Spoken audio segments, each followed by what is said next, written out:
Element to controlling noise at work is awareness.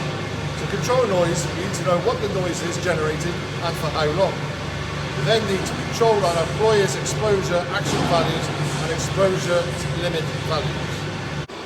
On the project, we've installed visual noise meters to provide our employees with visual aid to identify when noise levels are exceeding the action values or approaching the limit values. The system provides awareness to all employees using these green lines to ensure the area and allows for improved awareness of the environment and our expected controls. When the meter indicates the action value has been reached, we actively ensure that our colleagues in compliance with the risk assessment and are using the required urine detection required for the activity.